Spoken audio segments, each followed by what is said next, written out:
Bismillah.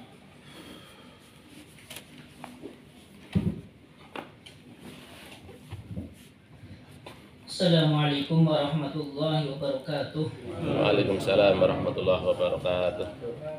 Bismillahirrahmanirrahim. Alhamdulillahi rabbil alamin wa afdalu sholatu wa tamu taslim ala sayyidina maulana Muhammadin wa ala alihi wa sahbihi ajma'in. Allahumma akhrijna min dhulumatil wahmi wa akrimna bin nuril fahmi wa aftah alaina bi ma'rifatil ilmi وسهل أخلاقنا بالحلم واجعلنا مما يستمعون القول فيتبعون أحسنه أما بعد. بسم الله الرحمن الرحيم إلى أن قال وخرج بيسير تنحنه. Itu kan? Wa kharaja biyasiri tanahnuhin li ghalabatin wa kalamin bisahwin kathiruhuma fatabtulu bi kathratihima walau ma'a ghalabatin wa sahwin wa ghairihi. Ini ada kelanjutannya dengan yang kemarin. Nah, kemarin itu dijelaskan ketika paragraf la biyasiri nahwi tanahnuhin urpan li ghalabatin alaihi wa la biyasiri kalamin urpan kal kalimataini wassalasi bisahwin. Nah, kemarin itu semacam itu. Artinya sholat tidak batal kalau memang lupa. Ya, lupanya ini hanya sebatas kepada tanahnuh, dehem yang sedikit dan juga berbicara yang sedikit. Jadi kalau berbicara sedikit atau dehem sedikit karena lupa, atau berbicara sedikit karena lupa, atau dehem karena memang natural. Ya, dehem natural itu bukan karena agar kita bisa membaca bacaan dengan baik ataupun lain sebagainya. Maka ini nggak jadi masalah. Termasuk juga karena batuk. Nah itu semacam itu.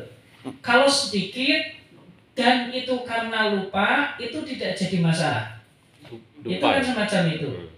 Nah sekarang kalau misalkan, makanya di sini lalu dijelaskan wa kharaja biyasiri tanahnuhin, dikecualikan dengan dehem yang sedikit karena ghalaba itu tidak karena memang natural. Wa kalamin bisahwin, dan juga karena ucapan yang sedikit karena lupa, fatabtulu bi kathiruhuma, yaitu tanahnuh yang banyak ataupun ucapan yang banyak, dehem banyak ataupun ucapan yang banyak. Fatabtulu bikasratihima, maka sholat batal dengan dehem yang banyak atau dengan ucapan yang banyak. Walau ma'a ghalabatin wa sahwin wa ghairihi, meskipun hal tersebut karena ghalabah. Ghalabah itu maksudnya ya kita tidak bisa mengendalikan. Jadi natural memang itu muncul ataupun karena lupa, maka ini tetap membatalkan. Jadi kalau ringkesnya macam ini, dehem itu sedikit karena memang karena tidak bisa kita kendalikan, ataupun berbicara sedikit karena lupa, itu tidak membatalkan sholat. Lah sekarang kalau dehem banyak, berbicara banyak, itu membatalkan sholat meskipun itu karena lupa, itu membatalkan. Sekarang menjadi pertanyaan, standar sedikit dan banyaknya ucapan itu seperti apa? Kemarin sudah saya jelaskan, ucapan yang banyak itu adalah ucapan yang lebih dari 4 kalimat. Kalimat di sini adalah prasa, diambil daripada hadis Dulyadain. Jadi ukurannya yang pertama satu kalimat terhitung dari aqsar tas sholat amnasita ya Rasulullah. Nah ini satu kalimat, berarti ini kan prasa. Aqsar tas sholat amnasita ya Rasulullah. Dulyadain itu kan bertanya ketika Nabi sholat 2 rakaat, kalau nggak salah sholat asar, tiba-tiba salam, tanya kepada Rasul, aqsar tas sholat amnasita ya Rasulullah. Jeng Rasul, panjenengan ini mengqasar sholat atau lupa?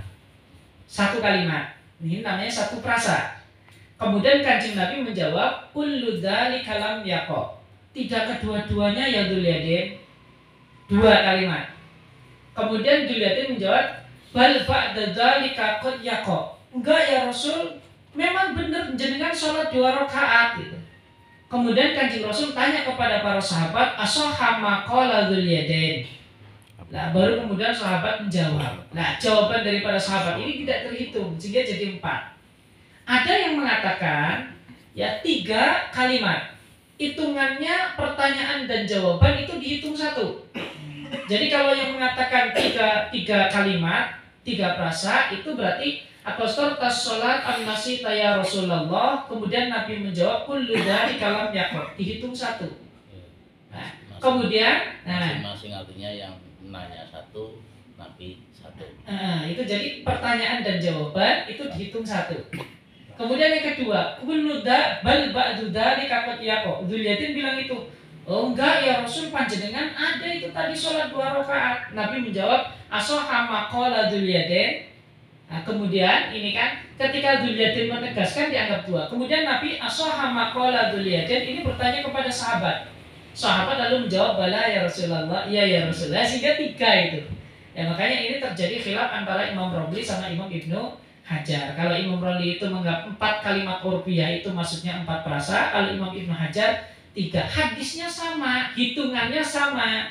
Hanya saja tadi kalau Imam Romli menghitung pertanyaan dan jawaban dihitung masing-masing 1 frasa atau 1 kalimat. Kalau Imam Ibnu Hajar menghitung antara pertanyaan dan jawaban itu dihitung 1 frasa. Itu sebenarnya di situ. Kalau kita ukur sama standarnya lamanya itu kira-kira berapa menit lah semacam itu. Nah, kalau misalkan lupanya semacam itu masih ditolerir. Tapi kalau misalkan sudah ngobrol panjang lebar, nah ini maka tidak bisa ditolerir. Au ma'asabki lisanin ilaihi. Ya. Kemudian salah satu hal yang tidak membatalkan sholat ini adalah sabku lisan. Sabku lisan itu maksudnya refleks, tiba-tiba mulutnya itu berbicara. Ini refleks. Jadi tanpa ada kontrol. Lah bahasa orang Banyumas itu apa itu? Sabku lisannya latah itu ya. Latah itu maksudnya tidak ada kontrol dari kita. Tiba-tiba kita mengeluarkan kata-kata. Itu biasanya kata-kata yang sering sekali kita ucapkan. Nah ini yang kata-kata kalau sering sekali kita ucapkan, biasanya kalau kita itu refleks ya keluarnya kata itu. Nah, kemudian au ma'ajah li tahrimihi, atau tidak membatalkan kalau orang tersebut tidak tahu keharaman daripada berbicara di dalam sholat. Ail kalami fiha, ya. Atau maksudnya adalah berbicara di dalam sholat itu dia tidak tahu kalau itu terlarang. Alasannya kenapa? Liqurbi islamin, karena memang dia baru masuk Islam. Wa in kana bainal muslimina, meskipun hidup di antara orang-orang muslim. Au bu'din anil ulama'i, atau karena memang masuk Islam tapi jauh daripada pemukiman orang yang punya pengetahuan tentang keagamaan. Ai amma ya'rifu dzalika, maksudnya adalah orang yang paham tentang urusan agama. Nah ini saya katakan, orang yang tidak tahu tentang hukum agama ini kan ada yang ma'dzur, ada yang tidak ma'dzur. Ma'dzur itu maksudnya agama ya sudah nggak apa-apa itu. Tetapi kalau yang tidak ma'dzur itu maksudnya agama mengatakan oh tidak boleh, kamu harus tahu. Lah orang yang tidak tahu al-jahil ini dikatakan ma'dzur kalau memang memenuhi 2 syarat. Yang pertama karena memang baru masuk Islam, atau memang dia itu hidup jauh daripada orang-orang yang paham tentang urusan agama. Hanya itu saja. Baru masuk Islam, atau dia sudah lama masuk Islam tetapi jauh daripada orang-orang yang paham urusan agama, dan dia tidak memungkinkan untuk belajar kepadanya karena beberapa hal. Ya, ini halnya banyak, tinggal panjenengan tafsirkan sendiri. Artinya tidak memungkinkan untuk belajar atau sulit untuk mengambil pengetahuan daripada orang-orang yang paham tentang urusan agama. Maka ini dalam agama dia termasuk orang yang jahil, orang yang tidak tahu tentang hukum, tetapi statusnya adalah ma'dzur. Lah kalau panjenengan sekarang hidup di daerah perumahan, ini banyak kan orang-orang yang paham tentang urusan agama dan memungkinkan panjenengan untuk mengkaji baik lewat online ataupun offline. Maka sekarang sudah tidak ada kata-kata ma'dzur lagi. Nah itu semacam itu. Walau sallama nasiyan thumma takallama amidan ay yasiran aw jahila tahrima ma atabihi ma ilmihi bi tahrimi jinsil kalami au qawni tanahnuhi mubtilan ma ilmihi bitahrimil kalam lam tabtul li khafa'i dzalika 'alal awami. Lah ini pengucilan. Kalau ada orang salam lupa. Jadi salam itu lupa. Ini kan aneh. Jadi orang salam assalamualaikum warahmatullah, assalamualaikum warahmatullah, tapi lupa. Lupa kalau dia itu dalam sholat. Dan dia tidak sadar kalau salam yang diucapkan itu adalah salam untuk keluar dari sholat. Ini mungkin terjadi. Nah, kenapa? Ini kan seperti yang saya dulu pernah sampaikan, setiap gerakan-gerakan di dalam sholat itu harus memang dituju dan disengaja. Panjenengan mau ruku tiba-tiba balas untuk sujud, maka tidak boleh. Begitu pula panjenengan salam. Meskipun ini di akhir sholat, tetapi panjenengan tidak menyengaja untuk salam, maka ini tidak dibenarkan. Artinya panjenengan sebenarnya masih berada di dalam sholat, jadi belum keluar daripada sholat. Karena setiap salah satu rukun di antara rukun-rukunnya sholat itu harus dilaksanakan secara disengaja. Artinya memang panjenengan itu yang menyengaja untuk melakukan rukun tersebut. Harus ada qasd gitu. Maka kalau lupa ini tidak dianggap. Lah ini ada orang salam tapi lupa, meskipun ini betul-betul berada di akhir sholat, tapi tidak menyengaja untuk salam, lupa.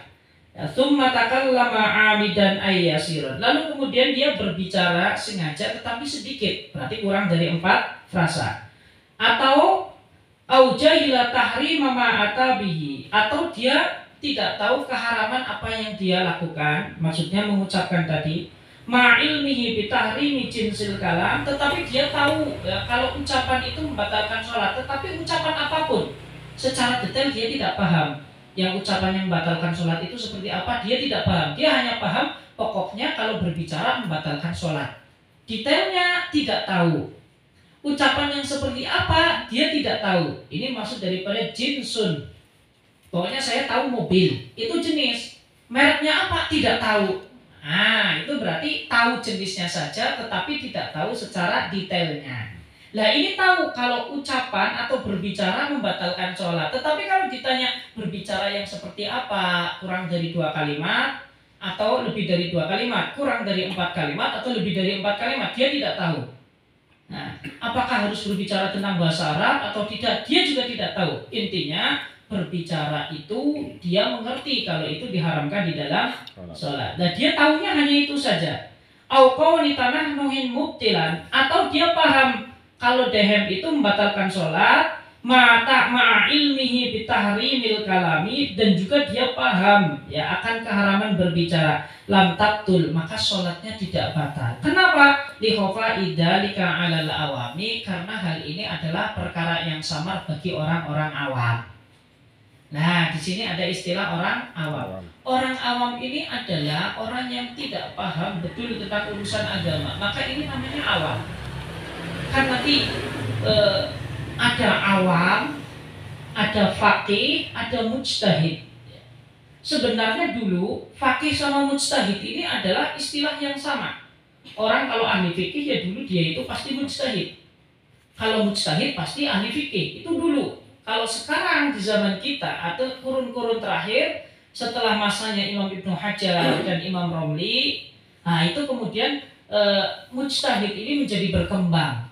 Ya, mujtahid ini menjadi berkembang, lalu ada pemecahan. Faqih ini khusus yang paham masalah fikih, mujtahid ini yang bisa mengambil hukum daripada nas-nasnya Al-Quran dan hadis dengan metode-metode tertentu.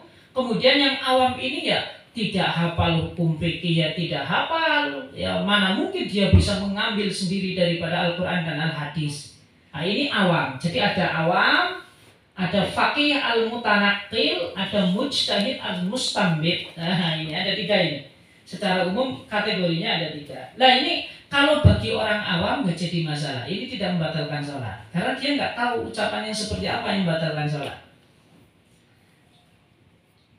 Watabtulu bimuftirin, dan sholat batal karena memakan makanan yang membatalkan, wa sholali jawbihi wa in qalla, yang sampai kepada perutnya meskipun itu sedikit. Nah, wa aklu katsirin sahwan wa illam yabtul bihi saumu, dan juga makan yang banyak meskipun lupa, ya meskipun hal tersebut tidak membatalkan sholat. Nah, Kalau urusan makan gimana? Kalau sedikit lupa tidak membatalkan sholat. Kalau sedikit sengaja maka membatalkan sholat. Kalau banyak baik lupa ataupun tidak lupa ini membatalkan sholat. Jadi nggak kebayang orang sholat itu makan satu piring lupa. Ini tetap membatalkan sholat meskipun tidak membatalkan puasa. Panjenengan sedang puasa makan satu piring, setelah kenyang panjenengan ingat, ya Allah saya sedang puasa, tidak batal puasanya. Tapi kan jarang terjadi. Rata-rata orang puasa lupa, baru sampai mulut, ya Allah saya sedang puasa. Nah itu kebanyakan semacam itu. Jadi kalau makan dalam sholat, kalau sedikit lupa tidak membatalkan sholat, sedikit sengaja membatalkan sholat. Kalau banyak baik lupa atau sengaja ini membatalkan sholat. Nah itu gambarannya. Berarti kalau makan sedikit gimana? Ya itu pokoknya sisa makanannya di gigi panjenengan makan sate. Pas takbiratul ihram Allahu akbar, jelempet siji. Nah itu gambarannya di situ, karena makan kucil itu gitu. Makanya ahli fikih itu mengatakan batasan sedikit dan banyak di dalam makan itu seperti apa? Oh, sedikit itu kalau besar makanan itu seperti biji simsimah. Simsimah itu biji cesi kan kecil sekali itu. Ya makanya kalau saya gambarkan ya selilit lah itu agar mudah dimengerti, dan itu memungkinkan. Kan secara umum tidak mungkin panjenengan sedang sholat tiba-tiba makan ngambil dari piring, itu tidak mungkin lah itu. Tidak mungkin terjadi. Yang kemungkinan terjadi itu menelan sisa makanan yang ada di sela-sela gigi. Ya, makanya ulama mengatakan sedikit itu biqadri simsimatin, itu seperti satu biji cesir sawi lah, ya kecil lah cesir sawi itu besarnya kira-kira berapa gram itu Pak Sudan? Enggak, kecil banget. Kecil sekali itu. Tetapi itu kan sudah bisa dirasakan kalau lembek. Kalau daging wedhus ya enak. Nah itu daging wedhusnya. Itu maksudnya gini. Sekarang masalah berikutnya. Falawib tala'anu khomatan. Nah sekarang kalau menelan lendir. Nah biasanya kan kalau orang sedang batuk itu kan ada cairan yang turun dari Hidung. Nah hidung gitu kan. Terkadang sampai ke tenggorokan. Sekarang gimana hukumnya? Itu kan bisa saja kita telan, bisa saja kita keluarkan. Kan terkadang kalau masih di dalam kan terkadang masuk lagi ke dalam atau disengaja masukkan ke dalam. Walau ibtala an mukhamatan nazalat min ra'sihi li haddid dhahir min famihi. Kalau dia menelan, itu bahasa panjenengan apa itu? Ngelet. Lendir bahasanya apa itu? Dahak. Nah, kalau ada orang menelan dahak, nazalat min ra'sihi, yang turun dari kepala. Maksudnya turun dari kepala sini. Terasa lewat jalur hidung ya? Kan berasal dari sini kan, dari otak kemudian turun ke hidung. Nah sekarang nazalat min ra'si lihaddid dhahiri, sampai kepada batas dhahir. Yang menjadi pertanyaan, batas dhahir itu mana? Batas dhahir itu setelah makhrajnya ha menurut Imam Ibnu Hajar, dan setelah makhrajnya kho, berarti kho ke bawah. Nah ini namanya haddud dhahir. Kalau setelah ha keluar itu namanya makhraj haddud dhahir. Haddud dhahir itu ini, haddul batin itu ini ke bawah. Jadi makhrajnya ha ke bawah, berarti di bawahnya ha apa? Hamzah, ha, ain, hamzah, ha, ain, ghin, ha, kha. Ya kan berarti hamzah, ha, ain, ghin ke bawah. Itu maksudnya haddul batin. Lah haddud dhahirnya nanti berarti setelah ha, berarti kha masuk kepada batas keluar. Menurut Imam Ibnu Hajar. Kalau menurut Imam Romli, setelahnya kha, jadi kha keluar itu haddul dhahir, kemudian kha ke dalam ini haddul batin. Panjenengan tinggal dikira-kirakan saja sendiri. Kha, berarti kha itu udah inilah. Ya, jadi kalau ha ini agak tengah sedikit lah.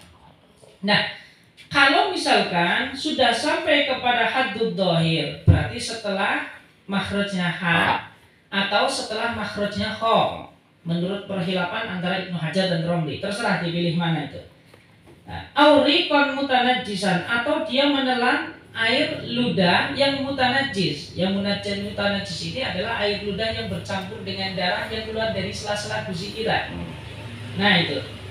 Maka kalau semacam ini binahwi damil lithatin, seperti darah yang keluar dari gusi, wa ini biyadok, meskipun darah tersebut itu putih, au mutaghayyiran bi humratin nahwi tambulin, atau dia berubah merah karena memang ada hal-hal yang mempengaruhinya, batolat, maka sholatnya batal. Nah, artinya ini kalau ada dahak yang turun sudah sampai batas tohir lalu kita telan, maka membatalkan sholat. Tetapi kalau belum sampai batas dohir, maka itu tidak membatalkan sholat.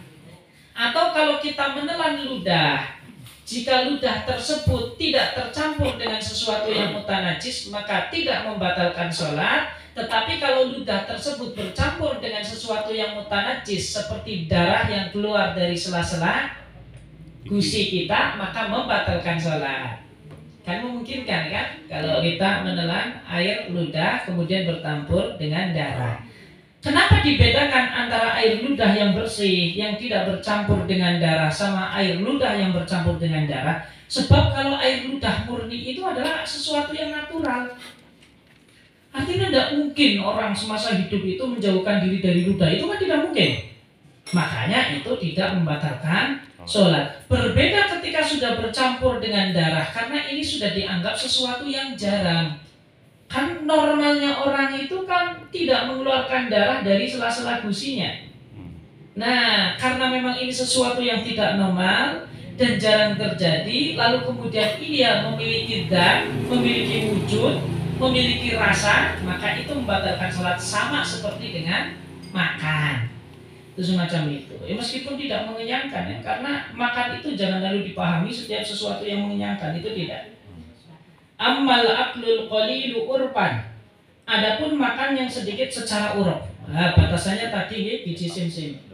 Wala yataqayyadu binahli simsimatin min nasin au jahilin ma'durin. Dan tidak perlu dibatasi dengan nahwi simsimah. Nah, kalau di sini Imam Ibnu Hajar itu mengatakan yang penting dikembalikan kepada uruf. Uruf itu orang menganggap itu sedikit atau banyak gitu. Nah, tetapi ini kan sulit karena tradisi orang, cara pandang orang itu nanti akan berbeda-beda. Makanya di sini tetap dibatasi seperti biji sawi. Ya. Dari orang yang lupa atau orang yang tidak tahu, kemudian dia ma'dur, jahil ma'dur itu tidak tahu tapi dimaafkan. Ya karena tadi ya baru masuk Islam atau hidup jauh dari ulama. Wamin mahlubin, dan dari orang yang sangat-sangat terpaksa, artinya tidak mungkin menghindari hal tersebut karena itu menjadi sesuatu yang umumul balwa. Ka'an nazalat nukhamatuhu lihaddid dhahiri wa ajaza an majjiha. Sebagaimana ketika dahak tersebut keluar sampai haddud dhahir tetapi tidak bisa untuk mengeluarkannya, melepehkannya. Sulit misalkan. Au jaruriquhu bi ta'amin baina asnanihi wa qad ajaza an tamyizihi wa ajjihi. Atau air ludahnya bercampur dengan sisa-sisa makan yang ada di dalam gigi kita, tetapi kita kesulitan untuk mengeluarkannya. Nggak tahu ini gambarannya seperti apa. Ini kan berarti orang tidak normal mungkin. Ya, jadi tidak bisa mengeluarkan, tidak bisa membedakan, dan tidak bisa melepehkan. Kalau semacam ini gimana? Fala yadurru li udrik, maka tidak membatalkan sholat karena ini dianggap sebagai udur. Nah, artinya kayak gini, kalau panjenengan sedang pilek atau musim dingin, ya di mana lendir atau dahak tersebut itu memang banyak sekali di dalam diri kita, nggak mungkin kita mengontrolnya. Lalu kemudian kita tertelan, maka tidak membatalkan sholat. Berbeda kalau misalkan dalam keadaan normal tiba-tiba ada lendir. Dalam keadaan normal tiba-tiba ada lendir. Nah ini kalau sudah sampai batas dohir lalu kemudian kita menelan, maka membatalkan sholat. Itu semacam ini. Nah itu yang dimaksud dengan ucapan daripada fala yadur. Wa tabtulu bi ziyadati ruknin fi'liyyin amdan li ghairi mutaba'atin. Dan sholat ini menjadi batal karena kita menambahi rukun fi'li secara disengaja, bukan karena mutaba'ah, bukan karena mengikuti imam. Ya, menambahkan rukun fi'li tetapi bukan karena mengikuti imam. Kalau mengikuti imam nggak jadi masalah, dan ini adalah kewajiban makmum. Kaziyadati ruku'in aw sujudin, sebagaimana menambahi ruku atau menambahi sujud, wa illam yatma'inna fihi, meskipun tidak tumakninah di dalam ruku dan sujud. Wa minhu kama qala syekhuna, di antaranya juga sebagaimana diucapkan guru kita, ayyan haniyal jalisu ila an tuhadiya jawhatuhu ma amama rukbatayhi walau li tahsili tawarrukin aw ibtirashihi al mamdudi. Begitu pula membatalkan sholat kalau kita miring. Hina itu maksudnya dengkluk ya, dimana nanti ini jidat kita itu lurus dengan ujung daripada lutut kita. Kita duduk misalkan, kita duduk semacam ini, orang tahiyat kan semacam ini. Karena pengen iktiros akhirnya kayak gini. Ini lurus dengan lutut kita. Meskipun karena agar kita bisa iktiros atau agar kita bisa tawarruk, maka itu membatalkan sholat. Kenapa? Karena ini dianggap menambahi satu rukun, bukan karena mutaba'ah. Sekarang pertanyaannya, kenapa ini dianggap membatalkan dan dianggap menambahi rukun? Karena sujud itu bisa didapatkan hanya dengan inhina. Ruku juga bisa didapatkan hanya dengan inhina. Kalau orang sholat duduk itu rukunya seperti apa? Ya, cuma. Nah kan, inhina semacam ini, itu kan sudah dianggap sebagai ruku. Makanya kalau duduk kok dengan posisi yang semacam itu, ini dianggap sebagai tambahan atas ruku. Ini kan berarti menambahi satu rukun fi'li. Nah, maka ini membatalkan sholat. Kalau sengaja itu. Nah, kalau sengaja itu. Kalau mengkelung badannya enggak. Kalau emang kenduk, Mengkulung asli beda lagi. Mbah-mbah sholat, tapi kayak pas saburi awak cecek kayak gitu tiba-tiba mengkelung. Lah ini yang dipertanyakan ini. Nah, itu maksud daripada tuhadiya ditahsili aw ibtirasi. Li'annal mubtila la yuktabaru fil mamdubi. Karena sesuatu yang membatalkan ini tidak dimaafkan di dalam hal-hal yang bersifat sunnah. Maksudnya semacam ini, kita melakukan hal yang bisa membatalkan sholat hanya karena untuk mengajar sesuatu yang sunnah, maka ini tidak dimaafkan. Ya, kalau dalam bab haji itu kita berdesak-desakan hanya karena ingin mencium hajar aswad, padahal mencium hajar aswad itu sunnah. Nah, sementara kita menjauhi desakan dengan orang lain itu adalah wajib. Maka itu sering sekali dianggap sebagai kesalahan besar bagi orang yang haji atau umroh. Jadi berdesak-desakan dengan orang lain sampai terkadang menjadikan orang lain itu susah untuk berjalan karena kita desak terus. Tujuan kita hanya ingin mencium hajar aswad atau memegang hajar aswad. Maka ini adalah mencari kesunahan dengan melakukan sesuatu yang terlarang atau meninggalkan kewajiban hanya untuk mencari kesunahan. Nah, maka ini tidak boleh. Makanya orang yang haji sudah kalau nggak bisa mendekati dari jarak jauh saja melambaikan tangan, itu juga sudah dapat kesunahannya. Wa yuftabarul qu'udul yasiru bi qadri jalsatil istirahati qabla sujudi wa ba'da sajdatit tilawati wa ba'da salami imami masbuqin fi ghairi mahalli tasyahhudihi. Dan juga dimaafkan. Dimaafkan itu maksudnya tidak membatalkan sholat. Duduk istirahat yang sebentar, ini juga tidak membatalkan sholat. Sebelum sujud misalkan duduk istirahat dulu, gak jadi masalah. Wa ba'da sajdatit tilawati, dan setelah sujud tilawah. Jadi orang sujud tilawah kemudian gak langsung berdiri, tetapi duduk istirahat dulu, ini juga gak jadi masalah. Karena ini adalah sesuatu yang masyru' dan juga bukan meninggalkan sesuatu wajib. Jadi duduk istirahat itu secara dzatiyahnya memang disunahkan. Nah, jadi kalau kita duduk istirahat, maka ini berarti bukan kita meninggalkan sesuatu yang wajib. Maka ini tetap diperbolehkan. Atau duduk sebentar setelah salamnya imam. Ya, ini berarti yang melakukan adalah makmum masbuk. Jadi makmum masbuk, imamnya salam, dia nggak langsung berdiri, santai saja dulu. Ini nggak jadi masalah. Nah, itu demikian. Amma wuqu'u ziyadati sahwan aw jahlan udhira bihi fala yadurru. Adapun adanya tambahan daripada rukun fi'li karena kita lupa atau tidak tahu, yang dimaafkan. Ingat, ada jahlan udhira bihi, ini maksudnya tidak tahu tetapi tidak tahu yang dimaafkan oleh agama. Itu yang tadi, karena baru masuk Islam atau jauh daripada ulama. Kalau semacam ini fala yadurru, maka ini tidak membatalkan sholat. kaziyadati sunnati nahwi raf'il yadaini fi ghairi mahallihi, sebagaimana menambahi sunnah mengangkat kedua tangan tetapi bukan pada tempatnya. Nah, kemarin kan tempat mengangkat tangan itu kan hanya ada 4. Takbiratul ihram, mau ruku, bangkit dari ruku, atau bangkit dari tasyahud awal. Meskipun itu makmum masbuk kalau memang duduknya itu adalah mahalluhu. Jadi makmum masbuk itu kan terkadang ngepasi duduk tasyahud awal. Kalau imamnya sudah 2 rakaat, lalu kemudian kita sholat isya, misalkan ketinggalan 2 rakaat, kita masuk pada rakaat yang ketiga. Nah, pada masuk rakaat ketiga, ketika imam salam berarti kita sudah berapa rakaat? 2. Nah, duduknya kita itu selain mutabaah imam itu juga mahal tasyahud kita, tempat kita tasyahud. Maka ketika kita bangkit disunahkan mengangkat kedua tangan. Sekarang berbeda kalau misalkan makmum masbuk tapi ketinggalan 1 rakaat. Panjenengan sholat maghrib ketinggalan 1 rakaat, berarti panjenengan mengikuti imam itu pada rakaat yang keberapa? Kedua. Pertanyaannya, rakaat yang kedua itu tempat tasyahudnya panjenengan atau bukan? Bukan, karena rakaat kedua bagi imam, tetapi bagi kita rakaat yang maka ketika bangkit dari tasyahud awal, karena tasyahud awal kita lil mutabah, kita tidak disunahkan angkat tangan. Nah, ini detail. Begitu pula kalau imamnya salam. Kalau misalkan sholat isya berarti kita duduknya pada rakaat berapa? Nah, rakaat ketiga itu tempat tasyahud awal kita atau bukan? Bukan. Maka ketika kita berdiri tidak perlu mengangkat tangan.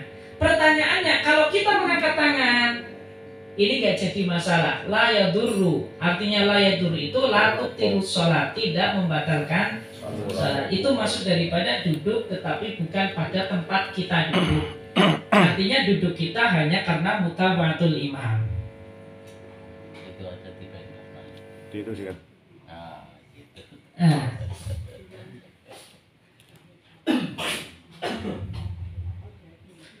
Kemudian atau kita menambahi rukun qauli au ruknin qauliyyin kal fatihati au fi'liyyin lil mutaba'ati ka'an raka'a au sajada qabla imami thumma ada ilaih.